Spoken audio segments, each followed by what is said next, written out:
Então, eu gostaria de, para dar início a essa mesa, convidar o engenheiro Yves Dian, s'il vous plaît.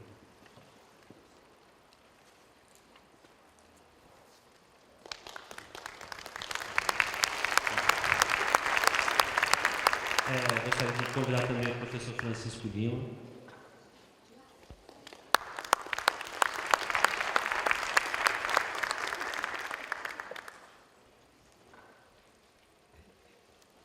Para que, então, possa convidar nossos palestrantes para esse primeiro simpósio que vai tratar da metodologia e experiência em análise de acidentes. Então, eu vou fazer uma breve apresentação dos nossos palestrantes e vou passar inicialmente a palavra para o Yves Dian, depois para o Francisco Lima, que vão ter entre 30 e 40 minutos para fazer a sua apresentação.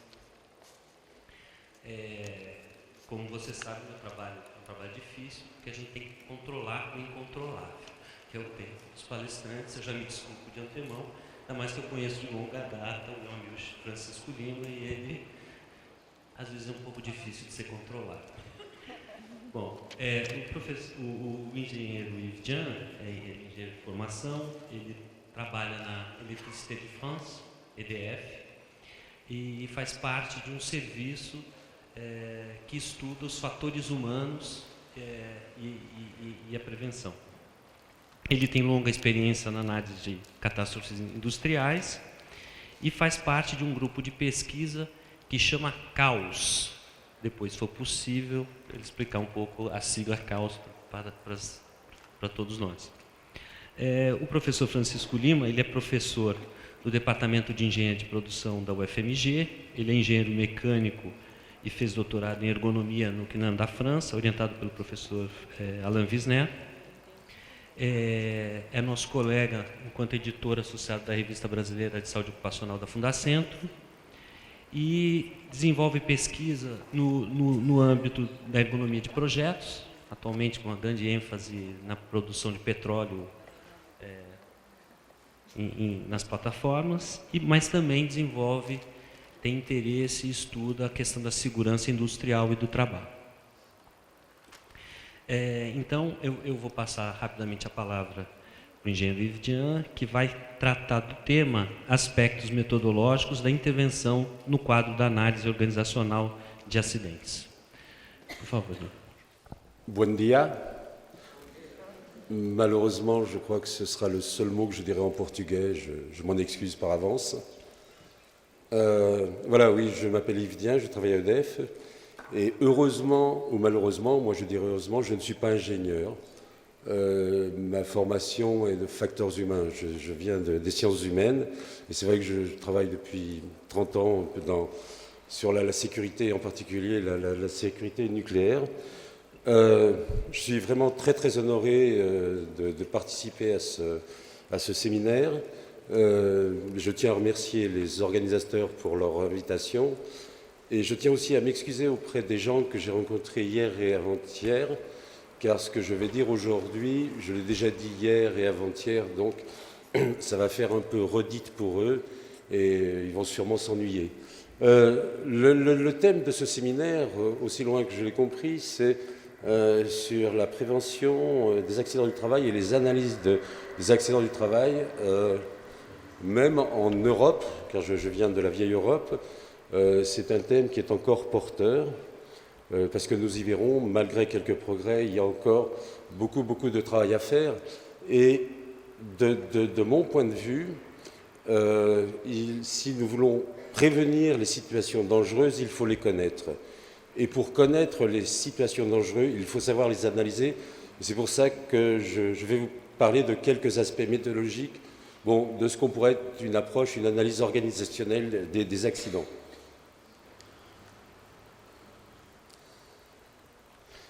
Next slide.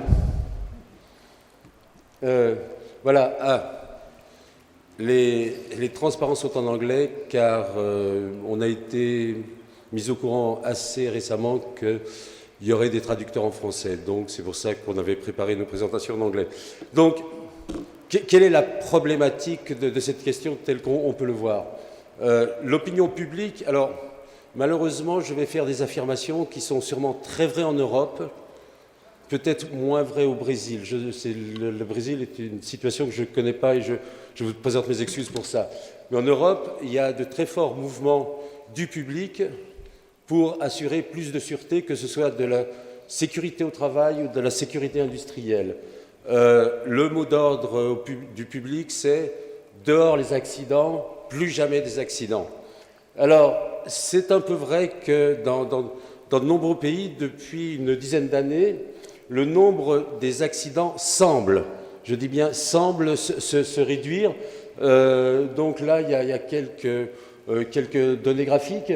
Par exemple, pour les accidents du travail en France, on est aujourd'hui à peu près autour de 1 million par an, ce qui est énorme, mais sachant qu'il y a une dizaine d'années, c'était pas loin d'1,5 million. Donc, bon, ça diminue légèrement, mais ça diminue.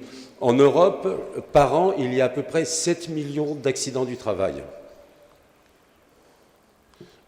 Next slide. Malgré ces progrès, qui sont des petits progrès, que constate-t-on ? Il y a toujours des catastrophes, des accidents sérieux qui arrivent dans le monde. Le secteur énergétique, bon, ai-je besoin de vous rappeler de l'accident de la centrale nucléaire américaine de 3 Mile Island, de la centrale qui à l'époque était soviétique de Tchernobyl, qui aujourd'hui est en Ukraine, ou plus récemment de la catastrophe de la centrale de Fukushima au Japon. Dans le secteur pétrochimique, l'accident en Hollande d'Enschede, en France à Toulouse, à Texas City aux États-Unis, l'accident de la raffinerie BP, il y a quelques années encore l'entreprise BP avec la marée noire dans le golfe du Mexique. Pour les transports, il y a toujours des accidents d'avion, des collisions de train, des accidents de la route. Ça, c'est pour la partie industrielle. Mais il y a toujours des travailleurs qui meurent de leur travail, qui meurent à leur poste de travail. Il y a à peu près en Europe 5000 personnes qui meurent chaque année, et en France, il y a à peu près 500 personnes qui meurent chaque année. Oui. Ce qui est vrai, c'est que tout le monde, enfin, je ne sais pas au Brésil, mais au moins en Europe, toutes les entreprises disent « notre premier objectif, c'est la sécurité ». Ça, c'est le mot d'ordre officiel. Qu'en est-il dans la réalité? C'est une autre question. Ce qui est vrai aussi, c'est que les industries ont conçu un certain nombre d'outils dans le but d'améliorer la prévention, et le retour d'expérience est un de ces outils. Qu'est-ce que c'est que le retour d'expérience? Dit schématiquement, bon, ça vous devez le savoir, c'est on apprend de ses erreurs. On fait une erreur, on essaye de comprendre cette erreur et on essaye de progresser par rapport à ces erreurs. Ça ne veut pas dire que la stratégie doit être d'avancer par essai-erreur. Mais malheureusement, il y a toujours des accidents. Essayons de les comprendre pour ne pas les réitérer. Mais, comme le disait un ingénieur français qui travaille depuis une quarantaine d'années dans le monde de la sécurité, la situation pour lui est comme si on dansait le tango sur l'asymptote. Alors, bon, l'image est argentine, il aurait peut-être mieux valu dire danser la samba sur une asymptote, mais le tango, c'est un pas en avant, 2 pas en arrière. Donc, c'est toujours les résultats oscillent autour de cette asymptote. On a l'impression que plus aucun progrès réel n'est possible.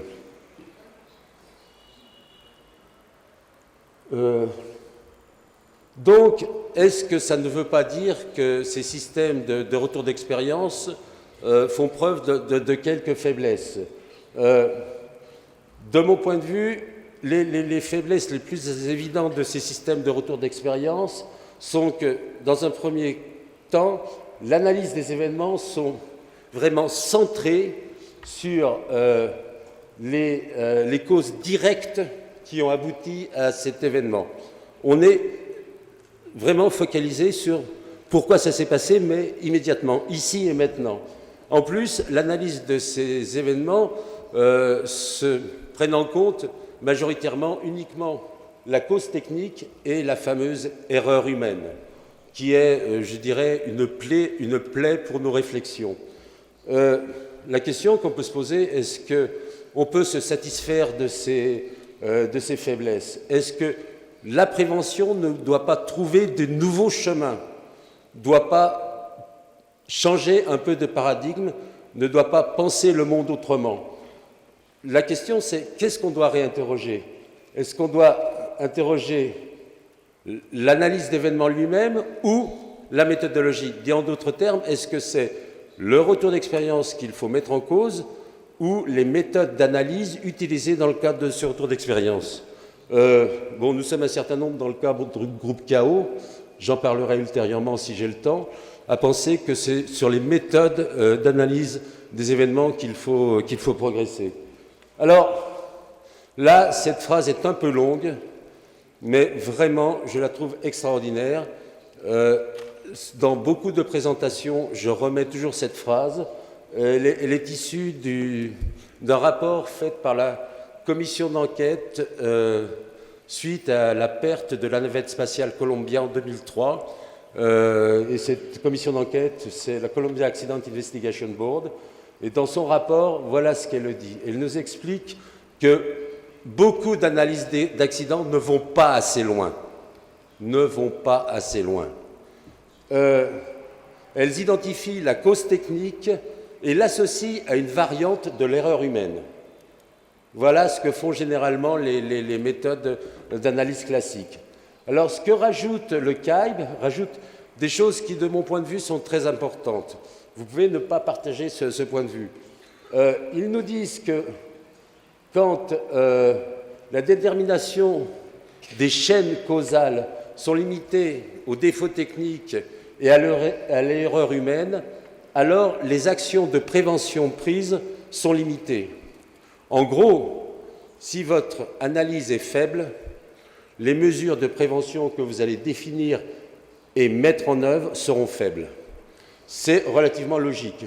Mais il rajoute quelque chose qui est, de mon point de vue, encore plus important.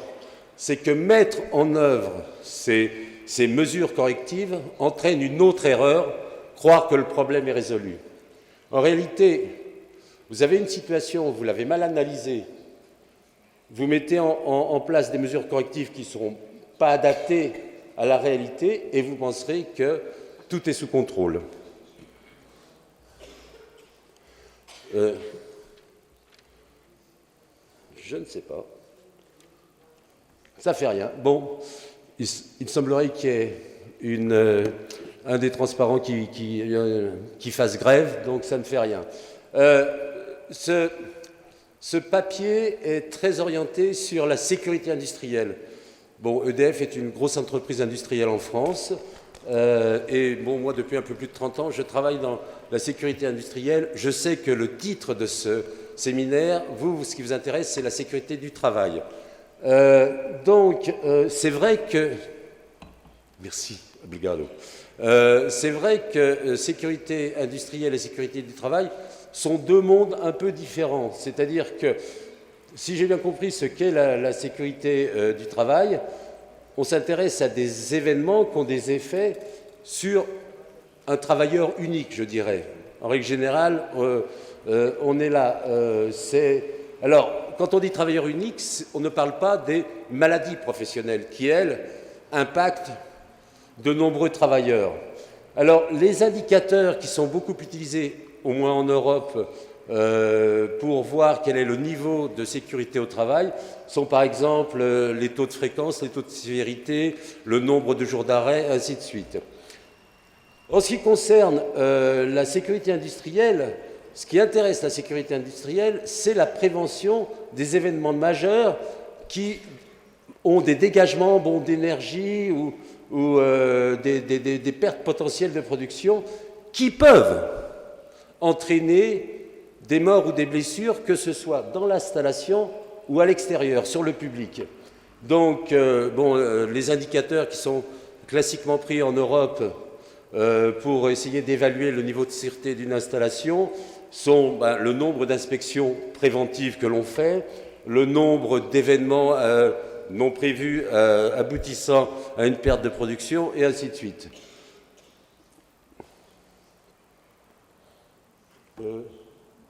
Next slide, please.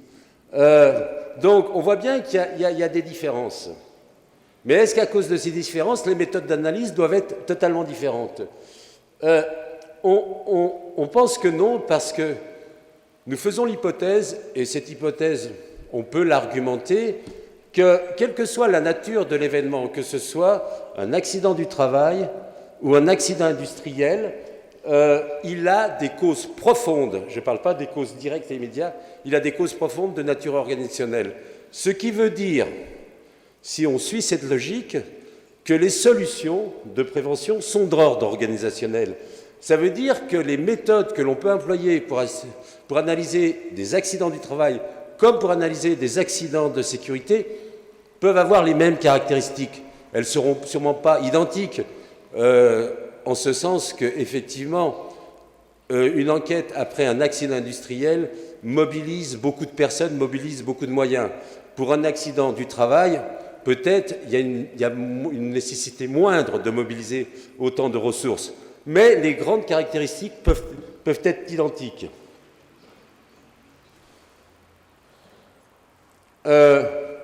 Donc, par rapport à la sécurité du travail, et ça, je crois que ça marque autant la sécurité industrielle que la sécurité du travail, il y a eu une évolution dans le temps, et ce sont un certain nombre d'événements, de catastrophes qui ont fait évoluer ces visions. Il y a quarantaine d'années de cela, on vivait ce qu'on peut appeler l'ère technologique, l'ère technique. En gros, on pensait à l'époque, bon, à l'époque, je n'étais pas ingénieur non plus, on pensait à l'époque que si la technique marchait, alors la sécurité était sous contrôle. Et puis, un certain nombre d'accidents ont montré que la technique, ce n'était pas suffisant. Il fallait qu'elle marche, mais ce n'était pas suffisant. Et on s'est aperçu qu'il y avait des gens qui travaillaient. Il faut savoir, au moins en Europe et aux États-Unis, que le fait qu'il y ait des gens qui travaillent dans les usines, pour les ingénieurs, pour les concepteurs, c'est quand même relativement nouveau. Ça date de 30 à 40 ans. Avant, on ne pensait pas à ces gens qui travaillaient. On vivait, alors là, le Fordisme. Aujourd'hui, on est dans une société tayloriste, mais à l'époque, on était dans une société fordiste et tayloriste. Les gens du travail n'avaient pas d'intérêt. Il suffisait qu'ils suivent les procédures, qu'ils fassent ce qu'on leur disait de faire, et tout allait bien marcher. Et de toute façon, si ça ne marchait pas, et c'est là où on s'est aperçu qu'ils travaillaient, donc si ça ne marche pas, c'était de leur faute, et nous sommes rentrés dans l'ère de l'erreur humaine, c'est-à-dire qu'en gros, la sécurité, c'est si le comportement des travailleurs, des gens qui travaillent, était comme attendu, alors la sécurité était assurée. Et puis, d'autres accidents ont montré que cette manière de penser était une sorte d'impasse, ou plutôt que cette manière de penser était limitée. Et alors, nous sommes rentrés dans ce qu'on pourrait appeler l'ère organisationnelle.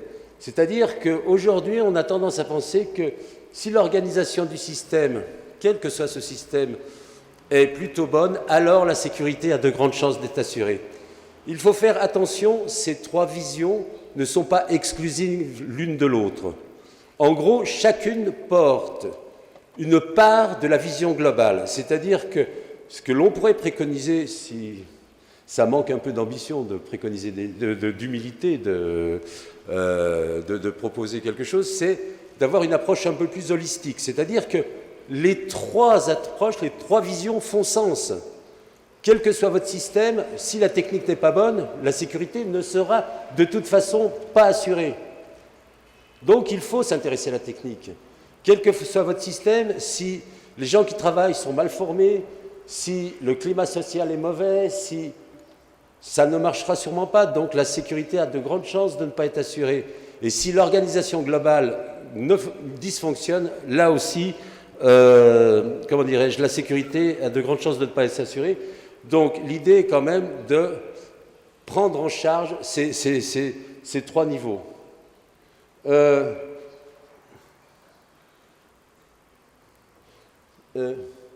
A slide back, please. Voilà. Alors, je ne débarque et je n'invente pas le monde. Il y a quand même déjà de nombreuses méthodes sur le marché qui existent. Alors, je ne vais pas les développer, hein. Là j'en ai listé quelques-unes, MORT, MTO, Tripod, CREAM, Aximap, enfin, qui sont, elles, très orientées sécurité industrielle. Il y en a une, bon, très connue en Europe, qui est pour la sécurité du travail, qui est l'arbre des causes. Alors, j'ai appris, et moi je suis très intéressé, alors j'attends avec beaucoup d'impatience la présentation du professeur Almeida sur la méthode MAPA, qui me semble être vraiment quelque chose d'organisationnel et qui peut être un progrès, ce que j'en ai compris, mais j'attends votre présentation, professeur, dans le cadre du travail, des accidents du travail. Ces méthodes sont très utiles, hein. La question n'est pas de les mettre à l'écart, de les mettre à la poubelle, mais elles présentent quand même quelques faiblesses, semble-t-il. Une de ces premières faiblesses, c'est que ça manque de ce que je pourrais dire de perspective historique. Tout accident, quel qu'il soit, et je ne suis pas spécialiste des accidents du travail, donc vous pourrez me contredire, tout accident a une histoire. Aucun accident arrive par hasard. Aucun accident n'est un acte de Dieu. Aucun accident n'arrive par manque de chance. Donc il faut essayer de reconstituer cette histoire, de comprendre l'histoire de cet événement. Et ces méthodes, en général, n'ont pas cette perspective historique.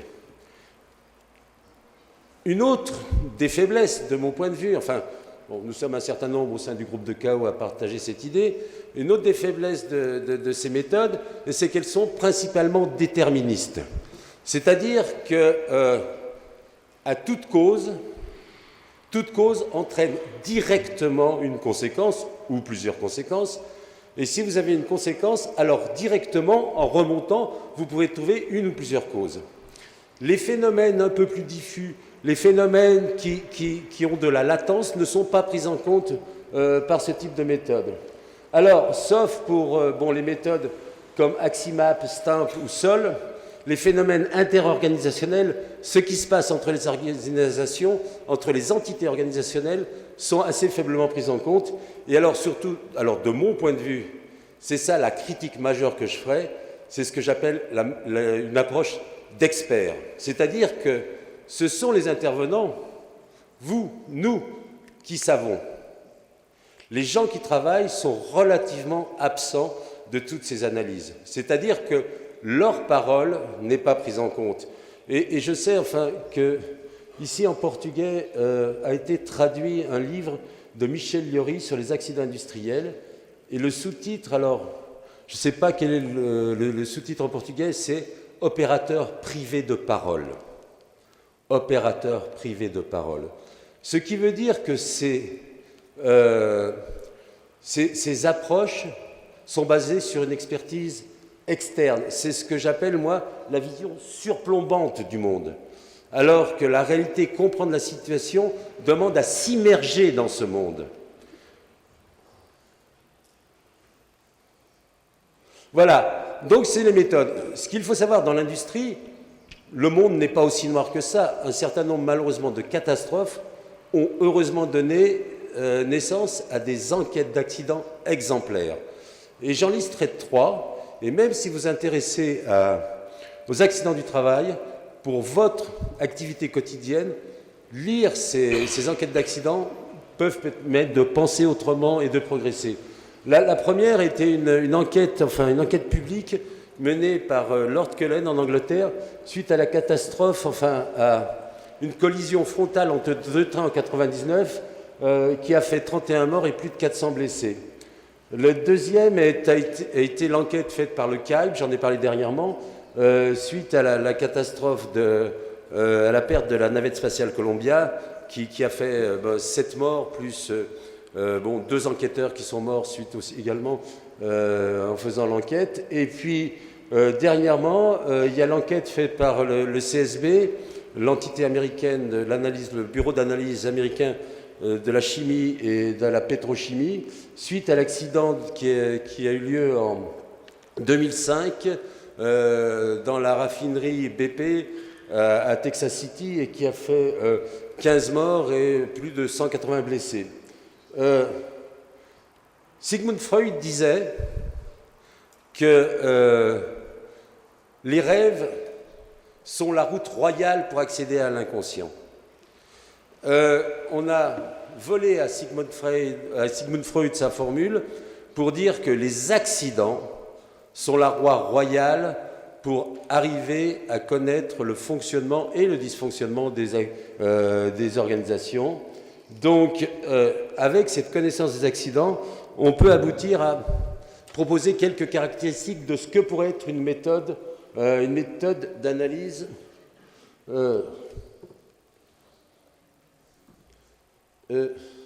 pourquoi ça fait deux... Ok. Donc, encore une fois, il y a quelques dimensions, quelques axes à prendre en compte de notre point de vue lorsque vous faites une analyse d'événements.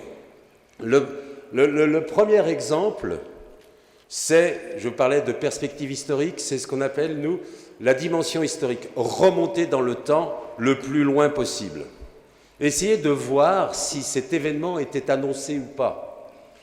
Ainsi, pour l'accident de la navette Columbia, la commission d'enquête, alors la cause technique directe, c'est le détachement d'un morceau d'isolant qui est venu percuter la navette au décollage, qui a fait un trou, et à la rentrée, bon, ça a fait fondre les structures internes de l'aile, et la navette s'est désintégrée. La commission d'enquête s'est aperçue que cette mission était la 113e mission d'une navette spatiale. La commission d'enquête s'est aperçue que pour l'ensemble des précédentes missions d'une navette spatiale, il y avait eu des détachements de mousse isolante qui étaient venus impacter la navette. Si on prend l'accident de train dont je vous ai parlé il y a 20 secondes, la cause de cet accident, c'est un mécanicien, le conducteur du train, un conducteur de train qui est passé et qui a continué alors que le feu de signalisation était au rouge.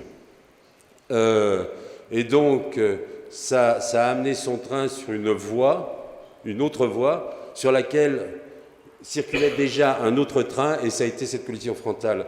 La commission d'enquête s'est rendue compte que le signal qui avait été passé rouge, ce simple signal, avait été déjà passé 6 fois dans les 5 précédentes années. Ce qui fait, au point de vue probabilistique, que rien que pour ce simple signal, ça donnait une probabilité d'une catastrophe, d'un accident, tous les 14 ans.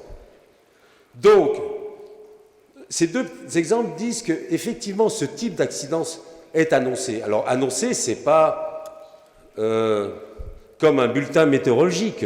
On ne vous dit pas l'accident arrivera à tel lieu et à telle heure. Mais ce que vous disent ces situations, c'est que, attention, le niveau de sécurité se dégrade. Donc, remontez dans l'histoire, essayez de voir ce qui a constitué, quelle est la genèse de cet événement. Et je suis prêt à parier qu'il en est de même pour les accidents du travail. Ensuite, ce à quoi il faut s'intéresser, c'est à ce qu'on appelle le réseau organisationnel. Quelles sont les relations entre les différents services qui travaillent, entre les différentes compagnies, entre les différents acteurs? Car très très souvent, on s'aperçoit qu'il y a des silences, qu'il y a des non-dits, qu'il y a des choses qui sont tues. Par exemple, pour l'accident de la navette Columbia, le pouvoir politique, la navette Columbia est une agence fédérale, donc c'est bien au pouvoir politique de lui donner un budget. Le pouvoir politique a décidé de constamment diminuer le budget de la NASA. Il a le droit, ce n'est pas le problème. Mais qu'a fait la direction de la NASA? Au lieu d'adapter ses objectifs aux ressources qui lui étaient allouées, la direction de la NASA a continué à garder les mêmes objectifs, ce qui a fait qu'à un moment, il y a eu un déséquilibre entre les ressources et les objectifs. Vous voyez ces relations entre les entités. Dans l'accident de train de Paddington, eh bien, d'un côté, vous aviez les aiguilleurs qui auraient pu récupérer la situation et qui ne l'ont pas récupérée. De l'autre, les conducteurs de train. Chacun avait une pensée en silo, chacun était dans son coin, ça ne communiquait pas. Donc, construire ce réseau organisationnel et ensuite voir quelles sont les relations hiérarchiques. les modes de coopération à l'intérieur, les modes de communication. Quel est le type de culture? Quel est le type de responsabilisation? Est-ce que toute la charge de la responsabilité est sur le travailleur, celui de première ligne, l'homme de terrain, ou est-ce que la chaîne de responsabilité est partagée? La NASA a été analysée a été vue par la commission d'enquête comme une organisation bureaucratique obscure. Ce qui fait qu'il y avait des gens, pendant la mission de la navette Columbia, avant l'accident, qui ont lancé une alerte, qui ont voulu avoir des informations supplémentaires parce que eux sentaient que la navette était en danger et peut-être quelque chose aurait pu être fait. Et ces gens n'ont jamais été entendus. Il n'y a jamais eu aucune communication entre ces gens qui ont lancé l'alerte, communication directe, et les décideurs, ceux qui prenaient les décisions au sein de la NASA. Donc il est très important d'analyser les modes de coopération, les modes de communication, les flux d'informations au sein des structures. Car l'analyse des accidents nous montre que si ces modes sont dégradés, alors la sûreté est dégradée. Et en gros, qu'est-ce que c'est qu'une analyse? Vous voyez, ces trois dimensions permettent de construire ce qu'on peut appeler l'espace d'analyse. Et en gros, eh bien, l'analyse, c'est une promenade au sein de cet espace, et on remonte aussi loin qu'on peut dans les relations entre le management de haut niveau, les opérateurs de terrain, les travailleurs et le rôle des experts, car très souvent dans les situations de travail, un peu à l'extérieur, il y a des experts. Il ne faut pas les oublier, ceux-là. Il faut aussi remonter le plus loin possible dans le temps et il faut bien voir quelles sont les interactions entre les différentes entités qui sont impliquées dans la situation. Et ainsi, vous pouvez vous promener et à un moment, vous pouvez, sur chacune des dimensions, vous ne pourrez pas aller plus loin pour des bonnes ou des mauvaises raisons. Et à ce moment-là, bon, c'est un peu la fin de l'analyse. Mais quand même, nous avons la certitude que ça donne des résultats de compréhension de la situation qui peut permettre de faire des propositions d'amélioration. Non. Voilà, alors je ne sais pas si je vais développer ce modèle d'accident parce qu'il ne fait que redire ce que je viens de dire. C'est qu'en gros, vous voyez, un accident, ce n'est que la fin d'une histoire parce que la situation baigne au milieu de facteurs organisationnels qui sont soit pathogènes, c'est-à-dire qui attaquent la sûreté, soit résilients, c'est-à-dire qui maintiennent la sûreté. Et si vous voulez, toute situation de travail est une sorte de, excusez-moi l'expression, de combat dialectique pour arriver à un équilibre entre ces facteurs organisationnels qui sont plutôt positifs et ces facteurs organisationnels qui sont plutôt négatifs en termes de sécurité. Et à un moment, donc, quelle que soit la situation, vous êtes à peu près sûr que vous êtes dans une... C'est un peu comme dirait le physiologiste Claude Bernard, un peu de l'homéostasie. C'est toujours une recherche d'équilibre dynamique. Et à un moment, il peut arriver qu'il y ait un déséquilibre qui apparaît. Et malheureusement, la réalité est surtout aujourd'hui, vu, je dirais, les conditions un peu sociopolitiques du monde, et si j'ai bien compris ce qu'expliquait le professeur Antouniès hier, de ce point de vue-là, la situation n'est pas beaucoup différente en Europe et au Brésil.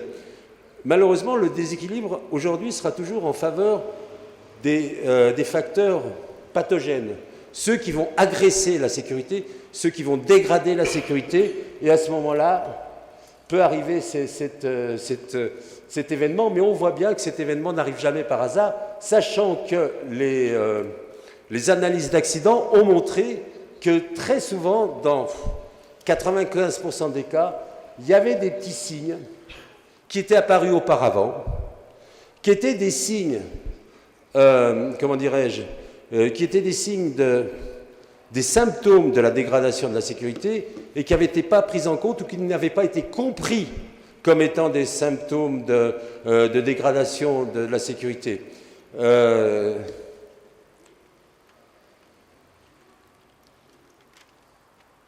Voilà, donc, quand je viens de vous parler de ces facteurs organisationnels, donc, il y a deux approches du monde. Il y a l'approche vulnérabilité. Alors là, cette approche, son but, c'est de comprendre pourquoi un système a failli, pourquoi un système en est arrivé à cet état de dégradation. Et vous avez aussi l'approche qui est plus orientée sur tout ce qui a trait à la fiabilité ou à la résilience. Et là, comment dirais-je, le but de cette approche, c'est de voir comment, c'est de comprendre comment un système fait pour rester sûr ou pour rester fiable. Et donc, ces deux types d'approches génèrent deux types de facteurs qui sont, comme je vous ai dit, des facteurs pathogéniques. On les a appelés des facteurs pathogéniques en référence au travail du psychologue anglais James Reason, et puis ou des facteurs de résilience organisationnelle. Donc, je vais vous donner quelques exemples de ce que peuvent être ces différents facteurs. Alors, pour la définition, je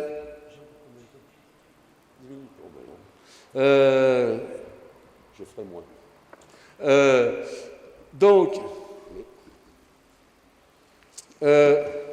c'est joli de parler de ces facteurs organisationnels, sauf qu'il est assez dur de les définir.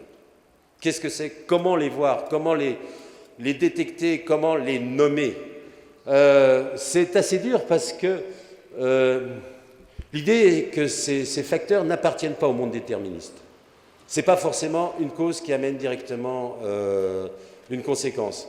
Comme exemple, un exemple que je pourrais donner, c'est qu'il est assez clair, d'après la commission d'enquête, le CAIB, que la baisse de budget drastique qu'a subi la NASA les 10 années précédant l'accident sont une des causes profondes de l'accident de la navette Columbia. Sauf que, ça, vous voyez, il a fallu attendre 10 ans pour qu'il y ait eu un accident. Mais sauf que ce même type d'accident aurait pu arriver l'année précédente, ou aurait pu arriver 2 ans après l'accident de la navette Columbia, ou même n'aurait pu jamais arriver. Et donc, vous voyez, on est dans un monde où on dégrade la sûreté, mais on ne sait pas comment, on ne sait pas quand est-ce que ça va apparaître. On n'est pas dans ce monde, ah, ça c'est la cause, on sait que la conséquence sera celle-là à telle heure, directe. Ces facteurs, ils peuvent se recouvrir. En gros, je vous ai dit que pour la navette Columbia, le détachement de morceaux d'isolant avait été constaté pour l'ensemble des missions précédentes, celles de la mission fatale. Donc on peut se dire, mais qu'en est-il du retour d'expérience? Pourquoi la NASA n'a pas fait? Donc il y a quand même un grave défaut du retour d'expérience. Et donc ce défaut du retour d'expérience est une des causes profondes de l'accident, de la catastrophe de la navette Columbia. Mais est-ce que ces causes n'est pas aussi la conséquence de la baisse de budget? Donc vous voyez, il y a une interaction entre ces facteurs, c'est un peu difficile de dire quelle est la cause, quelle est la conséquence. Ce qui veut dire, au niveau du paradigme, il faut essayer un peu, temporairement, d'oublier l'esprit déterministe qui sont des liaisons claires et directes. Aussi, l'impact de la combinaison de plusieurs facteurs. Dans le modèle que je vous ai proposé, vous avez vu que chaque situation baigne au milieu de nombreux facteurs. Donc, il y a des facteurs qui vont être présents en même temps. Est-ce que la combinaison de ces facteurs, leur effet, est-ce qu'elle sera cumulative ou pas? Est-ce que ce seraient des effets qui seront indépendants l'un de l'autre? Ou est-ce qu'au contraire, est-ce qu'ils n'auront pas tendance à s'annihiler? Eh bien, malheureusement, l'étude des accidents nous montre que tout dépend de la situation. Tout dépend de la situation. Par contre, on est sûr que, si je reviens sur les budgets, vous êtes sûr que si vous baissez les budgets, ça aura un effet sur la sécurité. Le problème, c'est quel effet? Moi, je me rappellerai d'un ministre de l'Éducation en France, M. Claude Allègre. Ce nom ne vous dira sûrement rien ici, ce n'est pas une absence de culture. Il trouvait qu'il y avait trop de monde dans l'éducation nationale française, sûrement trop de professeurs. Ouais. Nous sommes tellement bien éduqués que nous n'avons pas besoin de professeurs, n'est-ce pas? Et alors lui, ce qu'il voulait faire, et alors sa grande idée, enfin bon, il reprenait ce qui se dit de temps en temps en France, c'est que, oui, l'éducation nationale française, il y a autant de personnes que dans l'armée rouge. Là, enfin, l'ex-armée soviétique. En voilà une belle histoire, en voilà une belle histoire. Et ce que voulait faire ce ministre, à l'époque, il voulait dégraisser le mammouth. C'était son expression, dégraisser le mammouth. Pourquoi pas? Sauf que le problème, quand on a ce type d'approche, c'est que c'est vrai que, et je suis le premier, je peux en témoigner, la graisse, c'est pas quelque chose de génial. Donc, pourquoi pas dégraisser? Mais ce qu'on ne sait pas, c'est que vous enlevez de la graisse, mais à un moment, vous allez attaquer les muscles, parce que sous la graisse, il y a des muscles. Et puis peut-être que vous allez attaquer l'os, parce que sous les muscles, il y a un os. Et on est dans un monde où on ne sait pas, on n'est pas dans un monde logique. S'il y avait un thermomètre qu'on pouvait mettre dans les fesses de l'organisation de la situation et qui vous donne la température, ça serait merveilleux, mais on n'est pas dans ce genre. Et donc c'est pour ça que l'intervention du professeur Antouniès hier m'a à la fois beaucoup surpris. Je veux dire, en France, on n'aura pas l'habitude d'avoir ce type d'intervention extrêmement militante, mais m'a aussi beaucoup émerveillé. Je dois dire la vérité, parce qu'à un moment, effectivement, il faut être militant, il faut prendre des décisions, il faut argumenter. Il faut argumenter. Donc, comme je vous dis, c'est assez difficile de s'établir, mais bon, il y a quand même, encore une fois, l'analyse des accidents nous montre quand même quelques facteurs organisationnels. Alors, pour les facteurs pathogéniques qu'on appelle les POF, P comme pathogénique, il y a par exemple, j'en ai un peu parlé avec Columbia, il y a la pression de production. Quand les décisions sont prises uniquement en fonction des critères de production et quand les critères de sécurité sont complètement oubliés. Alors ne pas confondre la culture de production, qui est quelque chose de plutôt positif. Une installation est malheureusement là pour produire. Donc la culture de production peut être vu comme positif. Par contre, les pressions de production attaquent la sécurité. Hier, je ne sais pas si vous me permettez de faire référence à cette présentation de l'accident, c'était extraordinaire. Mais bon, c'est une présentation auquel j'ai assisté hier. C'est un accident ici au Brésil, dans un passage à niveau, où un train est rentré dans un bus. C'est ça. Et la situation qui a été décrite, c'était extrêmement étonnant. Enfin, cette situation existe dans d'autres pays. Je vous rassure, ou au contraire, je vous fais peur. Mais là, vu les critères de choix pour les décisions qui avaient été prises sur un certain nombre d'éléments avant l'accident, alors, en plus, ce qui est intéressant pour cet accident, est-ce que c'est un accident industriel ou un accident du travail? Les deux, mon capitaine, me semble-t-il, ma compréhension. Et pourtant, c'est la même méthode que vous avez appliquée pour bien comprendre la situation et pour bien pouvoir nous l'expliquer. Eh bien, dans le cadre de cette situation, quelqu'un qui serait venu sur ce terrain quelque temps avant l'accident aurait pu dire « votre système est en danger ». L'accident est proche. Les Américains ont une expression que j'aime beaucoup. Ils décrivent un certain nombre de situations comme, alors en anglais, alors je ne sais pas comment le traduire en français, alors encore moins en portugais, c'est « an accident waiting to happen ». C'est ça, c'est comme le renard tapi et qui attend que la poule passe pour pouvoir la manger. Et la situation par rapport à ce cas brésilien, il me semble qu'avant l'accident, on était... Et un analyste après, le problème aussi, mais ça je crois que vous allez sûrement en débattre pendant ce séminaire, c'est si vous arrivez dans une situation et que vous voyez que cette situation est très dégradée, c'est comment argumenter auprès des gens qui prennent des décisions. Parce que le problème, c'est après le passage à l'acte, mais c'est autre chose. Donc, il y a aussi, on en a parlé, comme autre facteur qui va au détriment, organisationnel qui va au détriment de la sécurité, c'est la faiblesse du retour d'expérience. Il y a une richesse du retour d'expérience. Il faut connaître, il faut analyser les accidents du travail. Ça permet, ça permet de ne pas recommencer les mêmes erreurs ou le même type d'erreur. Aussi, dans beaucoup de situations, alors je ne connais pas la situation, ce qui se passe au Brésil, mais en Europe, pour beaucoup de situations, que ce soit des situations de travail ou des situations industrielles, vous avez des autorités de contrôle. des autorités de surveillance, des autorités de sécurité, et qui ont un rôle à jouer. Et si ces autorités sont faibles, alors la sécurité est en danger. Comme exemple, je peux donner, c'est le cas d'une centrale nucléaire aux États-Unis, où ils sont passés, moi c'est l'expression que je prends, c'est ils sont passés à 4 mm d'une catastrophe nucléaire. C'est-à-dire que le cœur, là où se passe la réaction, il y a un couvercle, et à cause d'une fuite d'acide borique, petit à petit, ça avait corrodé, ça avait fait un trou dans ce couvercle, et quand ils ont découvert ça, il ne restait plus que 4 mm.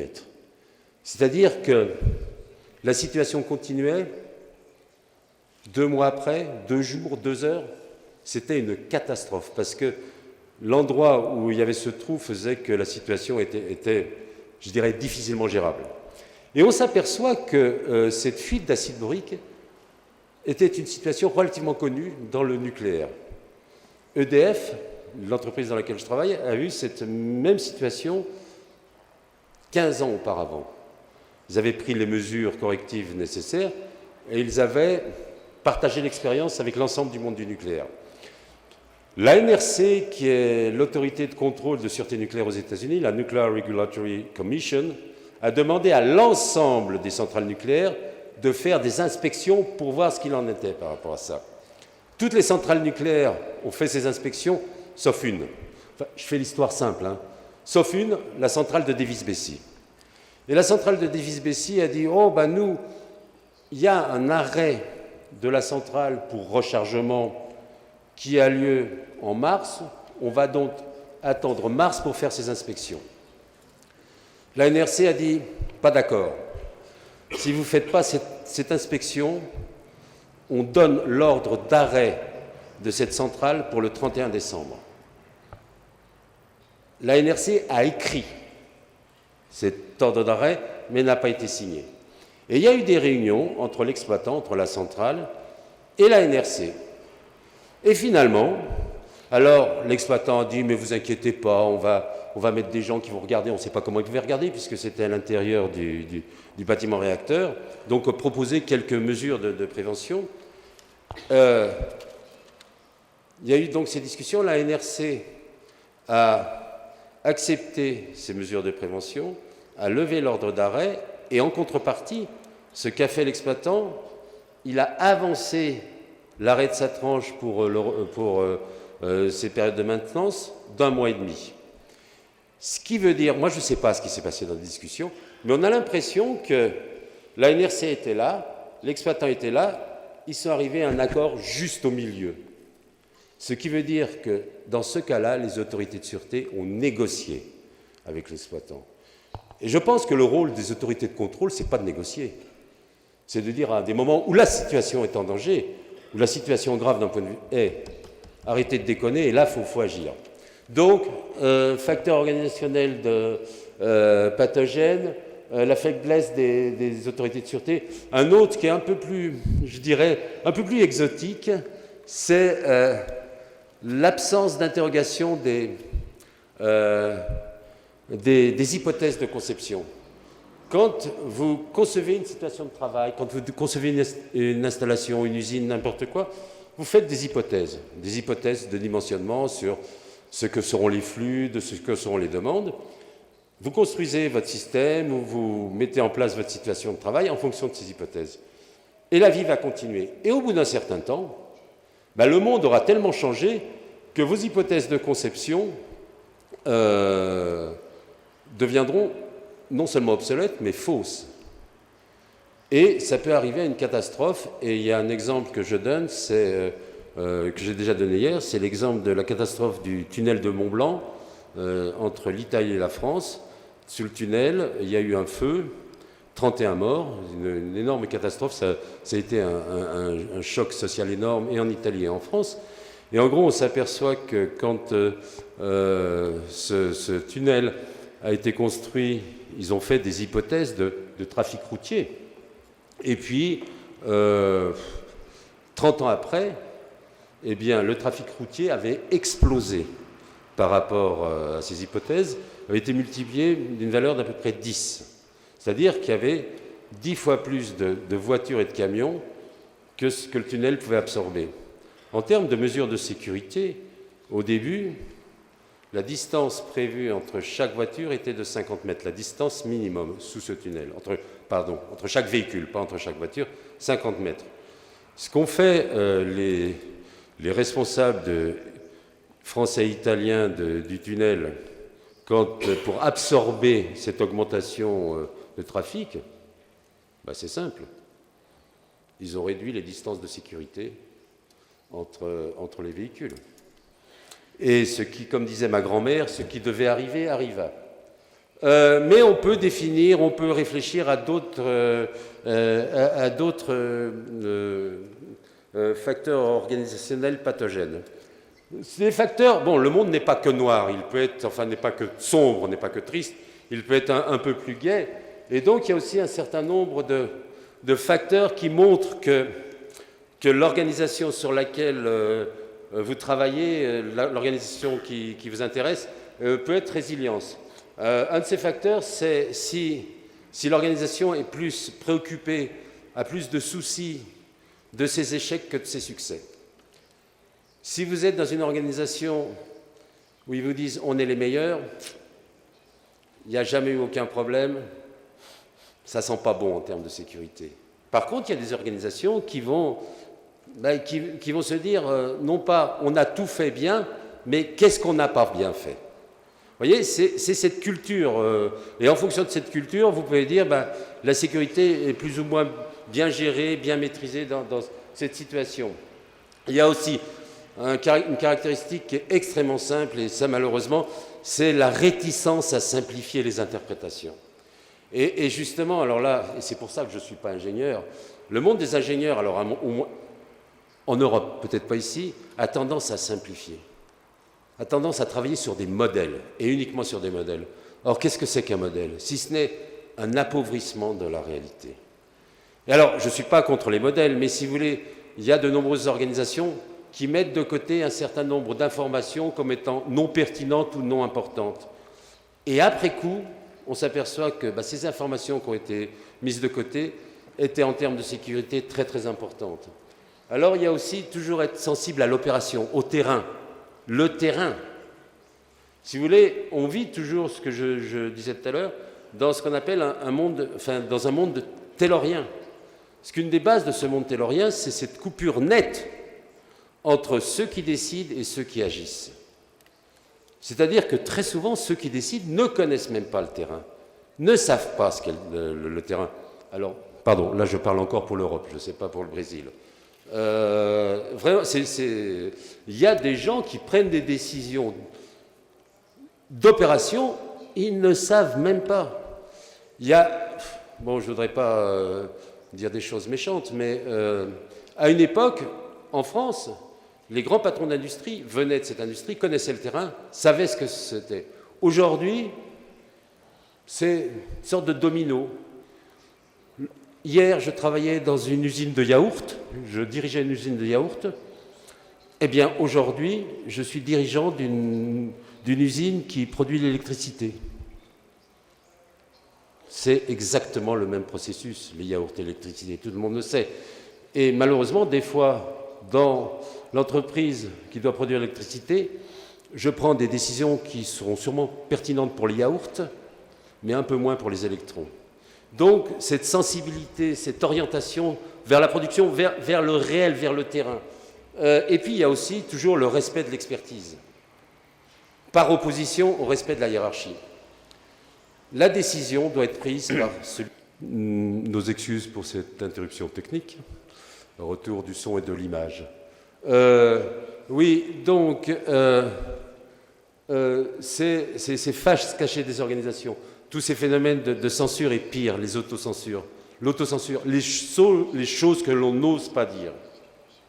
C'est terrible. Et alors, encore ici, je ne sais pas, mais dans les sociétés occidentales, ça fait un ravage. Et puis, donc, je vais arriver aux conclusions. Bon, il semble que cette méthode que j'ai présentée un peu trop rapidement, peut-être pas assez clairement, en plus, Il y a la chance, elle n'est pas encore normalisée, standardisée. Et c'est bien, parce que c'est de la dynamique. Et cette dynamique, de notre point de vue, montre la vie. Et alors, ce qui est très très important, c'est que cette méthode et cette approche, et ce serait à la limite le seul message que j'aurais apporté aujourd'hui, et surtout pour ceux qui s'intéressent à la sécurité du travail, mais je pense que je n'ai pas besoin de vous convaincre de ça, c'est qu'il faut utiliser des méthodes qui vont au-delà de ce paradigme de l'erreur humaine. Il faut, si on veut vraiment progresser en termes de sécurité, me semble-t-il, il faut essayer d'éliminer cette culture du blâme, qui est la recherche du responsable. N'oublions pas ce qu'a dit le CAIB, c'est que reformer ou licencier le responsable ne sert à rien. Nous avons une expression en français qui est c'est mettre un cotère sur une jambe de bois. C'est-à-dire que vous ne résolvez... Les industries qui font ça, les compagnies qui font ça, elles se font plaisir, elles ne vont pas au-delà. De notre point de vue, par opposition à Charles Perrault, qui lui voit plutôt que l'accident est inscrite dans la technique, nous on pense que l'accident, et donc la sûreté, est inscrite dans l'organisation.